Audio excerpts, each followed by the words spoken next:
ಕೆಲವು ತಿಂಗಳ ಹಿಂದೆ ಈ ಪೆನ್ ಡ್ರೈವ್ ಅನ್ನೋದು ನಮ್ಮ ರಾಜ್ಯದಲ್ಲಿ ಸಿಕ್ಕಾಬಟ್ಟೆ ಸದ್ದು ಮಾಡಿತ್ತು, ಸೌಂಡ್ ಮಾಡ್ತಾ ಇತ್ತು. ಇದೀಗ ನಟ ದರ್ಶನ್ ಕೇಸ್ನಲ್ಲೂ ಕೂಡ ಈ ಪೆನ್ ಡ್ರೈವ್ ಅನ್ನುವಂಥ ವಿಚಾರ ಸದ್ದು ಮಾಡ್ತಾ ಇದೆ. ಈ ಕೇಸ್ನಲ್ಲಿ ಏನು ಪೆನ್ ಡ್ರೈವ್ ಅಂತ ನೋಡ್ತಾ ಹೋಗೋದಾದ್ರೆ, ಆರೋಪಿಗಳ ವಿರುದ್ಧ ಪೊಲೀಸರೇ ಸಿದ್ಧಪಡಿಸಿರುವಂಥ ಪೆನ್ ಡ್ರೈವ್ ಇದು. ಈಗಾಗಲೇ ಅರೆಸ್ಟ್ ಮಾಡಿದ್ದಾರಲ್ಲ, ಆ ಆರೋಪಿಗಳ ವಿರುದ್ಧವಾಗಿ ಪೊಲೀಸರೇ ಒಂದು ಪೆನ್ ಡ್ರೈವ್ ಅನ್ನ ಸಿದ್ಧಪಡಿಸಿದ್ದಾರೆ. ಹಾಗಿದ್ರೆ ಪೊಲೀಸರೇ ಸಿದ್ಧಪಡಿಸಿರುವಂತೆ ಈ ಪೆನ್ ಡ್ರೈವ್ ನ ಒಳಗೆ ಏನಿದೆ ಅನ್ನೋದು ಸಹಜವಾಗಿ ಈಗಿರುವಂತ ಪ್ರಶ್ನೆ. ಆರೋಪಿಗಳ ಕೃತ್ಯಕ್ಕೆ ಸಂಬಂಧಿಸಿದಂತೆ ಪೆನ್ ಡ್ರೈವ್ ನಲ್ಲಿ ಖಾಕಿ ಮಾಹಿತಿಯನ್ನ ಸಂಗ್ರಹಿಸಿದೆ. ಸುಮಾರು 8 GB 2 ಪೆನ್ ಡ್ರೈವ್ ಅನ್ನ ಪೊಲೀಸರು ಸಿದ್ಧಪಡಿಸಿಕೊಂಡಿದ್ದಾರೆ. ಈಗ ಅರೆಸ್ಟ್ ಆಗಿರುವಂತ ಆರೋಪಿಗಳಿಗೆ ಸಂಬಂಧಪಟ್ಟಂತ ಪ್ರಮುಖ ಸಾಕ್ಷಿಗಳು ಈ ಪೆನ್ ಡ್ರೈವ್ ನಲ್ಲಿ ಶೇಖರಿಸಲಾಗಿದೆ. 8 GB 2 ಪೆನ್ ಡ್ರೈವ್ ಅನ್ನ ಪೊಲೀಸರು ಸಿದ್ಧಪಡಿಸಿಕೊಂಡಿದ್ದಾರೆ. ಅದರಲ್ಲೂ ಪ್ರಮುಖವಾಗಿ ಆರೋಪಿಗಳಾದಂತ ದೀಪಕ್ ಹಾಗೂ ನಂದೀಶ್ಗೆ ಸಂಬಂಧಪಟ್ಟಂತ ಪೆನ್ ಡ್ರೈವ್ ಅನ್ನೋದು ಗೊತ್ತಾಗ್ತಾ ಇದೆ. ಆರೋಪಿಗಳ ಗೂಗಲ್ ಟೈಮ್ ಲೈನ್ ಡಾಟಾವನ್ನ ಸಂಗ್ರಹಿಸಿದ್ದಾರೆ ಪೊಲೀಸರು. ದೀಪಕ್ ಶಾಸಕರ ಸಂಬಂಧಿ, ನಂದೀಶ್ ದರ್ಶನ್ ಮನೆಯ ಕೆಲಸದವ. ಇವರಿಬ್ಬರ ಮೊಬೈಲ್ನಲ್ಲೂ ಕೂಡ ಗೂಗಲ್ ಟೈಮ್ ಲೈನ್ ಇತ್ತು. ಅಪರಾಧ ನಡೆದ ಪ್ರತಿ ಜಾಗಕ್ಕೂ ಓಡಾಡಿದ್ದಾರೆ ಈ ಇಬ್ಬರು ಆರೋಪಿಗಳು. ಹೀಗಾಗಿ ಇದನ್ನ 2 ಪೆನ್ ಡ್ರೈವ್ ನಲ್ಲಿ ಶೇಖರಿಸಿಟ್ಟಿದ್ದಾರೆ ಪೊಲೀಸರು. ನೋಡಿ, ಈ ಪ್ರಕರಣದಲ್ಲಿ ಪೊಲೀಸರು ಎಷ್ಟು ಸಾಕ್ಷಿ ಸಾಧ್ಯವೋ ಅಷ್ಟೂ ಸಾಕ್ಷಿಯನ್ನ ಕಲೆ ಹಾಕ್ತಾ ಇದ್ದಾರೆ. ಯಾವುದೇ ಕಾರಣಕ್ಕೂ ಪ್ರಕರಣದ ಹಾದಿ ತಪ್ಪಬಾರದು. ಸಾಕ್ಷಿಗಳಿಲ್ಲ ಅಂತ ಕೇಸ್ ಬಿದ್ದೋಗ್ಬಾರ್ದು, ಕೇಸ್ ವೀಕ್ ಆಗಬಾರ್ದು.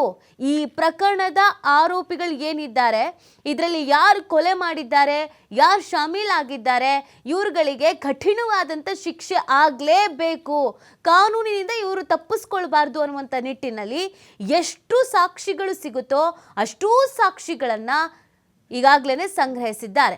ಅದೇ ರೀತಿಯಾಗಿ 2 ಪೆನ್ ಡ್ರೈವ್ ಅನ್ನ ಕೂಡ ಸಿದ್ಧಪಡಿಸಿದ್ದಾರೆ. ಈ ಪೆನ್ ಡ್ರೈವ್ನಲ್ಲಿ ಪ್ರಮುಖವಾಗಿ ಈ ಇಬ್ಬರು ಆರೋಪಿಗಳಿದಾರಲ್ಲ, ದೀಪಕ್ ಮತ್ತು ನಂದೀಶು. ದೀಪಕ್ ಬಂದು ಶಾಸಕರ ಸಂಬಂಧಿ, ನಂದೀಶ್ ಬಂದು ದರ್ಶನ್ ಮನೆಯ ಕೆಲಸದವ. ಇವರಿಬ್ಬರ ಮೊಬೈಲಲ್ಲೂ ಕೂಡ ಈ ಗೂಗಲ್ ಟೈಮ್ ಲೈನ್ ಇತ್ತಂತೆ. ಅದೊಂದು ಸೆಟ್ಟಿಂಗ್ ಮಾಡ್ಕೋಬಹುದು ನೋಡಿ. ಈ ಗೂಗಲ್ ಇದ್ಬಿಟ್ರೆ, ಟೈಮ್ ಲೈನ್ ಏನಾದರೂ ಇದ್ಬಿಟ್ರೆ ನಾವು ಎಲ್ಲೆಲ್ಲಿ ಹೋಗಿದ್ದೀವಿ, ಎಲ್ಲೆಲ್ಲಿಗೆ ಬಂದಿದ್ದೀವಿ, ಯಾವತ್ತು ಎಲ್ಲೆಲ್ಲಿ ಹೋಗಿದ್ವಿ, ಅದೆಲ್ಲವೂ ಕೂಡ ಗೊತ್ತಾಗುತ್ತೆ. ಸೊ ಆ ಗೊತ್ತಾಗಿರುವಂಥ ಮಾಹಿತಿ ಇದೆಯಲ್ಲ, 2 ದಿನಗಳ ಕಾಲ ರೇಣುಕಾಸ್ವಾಮಿಯನ್ನು ಚಿತ್ರದುರ್ಗದಿಂದ ಕರ್ಕೊಂಡು ಬಂದಿದ್ದು ಮತ್ತು ಶೆಡ್ಡಿಗೆ ಕರ್ಕೊಂಡು ಹೋಗಿದ್ದು ಮತ್ತು ಅಲ್ಲಿಂದ ಆ ಮೃತದೇಹವನ್ನು ಹೊರಗೆ ತೆಗೆದುಕೊಂಡು ಬಂದು ಬಿಸಾಕಿದ್ದು.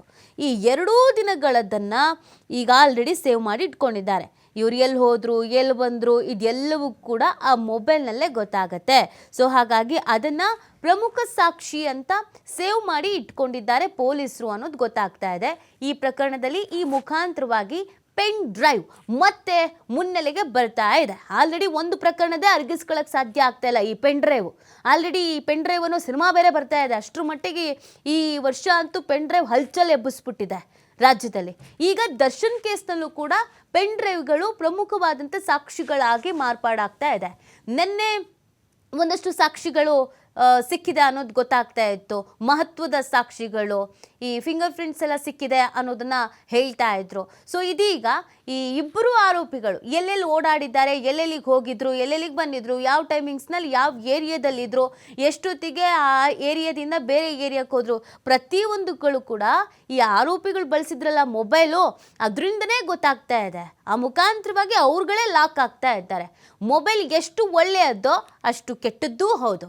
ಈಗ ಪೊಲೀಸರಿಗೆ ಮೊಬೈಲ್ ಒಳ್ಳೇದಾಗ್ಬಿಟ್ಟಿದೆ. ಕಾರಣ, ಇವ್ರು ಎಲ್ಲೆಲ್ಲಿ ಓಡಾಡಿದ್ರು ಅನ್ನೋದು ಈ ಗೂಗಲ್ ಟೈಮ್ ಲೈನಲ್ಲಿ ಆರಾಮಾಗಿ ಸಿಕ್ತು. ಅದೊಂದು ಪ್ರಮುಖ ಸಾಕ್ಷಿ ಅಂತ ಇತ್ತು. ಇದನ್ನು ಕೋರ್ಟ್ ಮುಂದೆ ಹೇಳ್ಬೋದು, ನೋಡಿ ಸ್ವಾಮಿ, ಇವ್ರು ಮೊಬೈಲ್ ಇಟ್ಕೊಂಡು ಓಡಾಡಿದ್ರಲ್ವಾ, ಇವ್ರು ಯಾವ್ಯಾವ ಲೊಕೇಶನಲ್ಲಿ ಎಷ್ಟೆಷ್ಟೊತ್ತಿಗೆ ಹೆಂಗಿದ್ರು ಅನ್ನೋದು ಗೊತ್ತಾಗಿದೆ ಅಂತ.